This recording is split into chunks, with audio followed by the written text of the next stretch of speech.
तर नमस्कार मित्रांनो, कसे आहात सगळे? मजेतच असाल. आणि सध्या तुमची शेतीतील कामं काय चालू आहेत ते पण कमेंट करून सांगा. आमचे तर झाले बघा छटणी, आता चालू आहे चाळणी. तुमच्या भागात तुम्ही डाळिंब बागाची चाळणी करता का ते पण कमेंट करून सांगा. दाखवतो चाळणी चालू आहे, नंतर तुम्ही म्हणसाल नसतंच म्हणताय. बागातले कामं करतो, रानातली कामं करतो, हे दाखवतो तुम्हाला.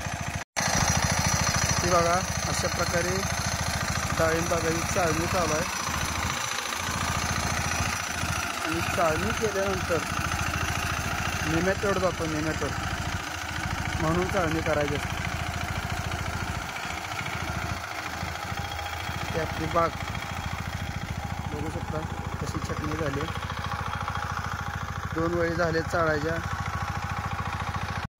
आणि तुमच्याकडे कोणाकडे डाळिंब शेती केली जाते ते पण कमेंट करून सांगा. आणि तुमच्यातली शेतीची कामं झाली का, डाळिंबाची कामं झाली का ते पण कमेंट करून सांगा. धन्यवाद.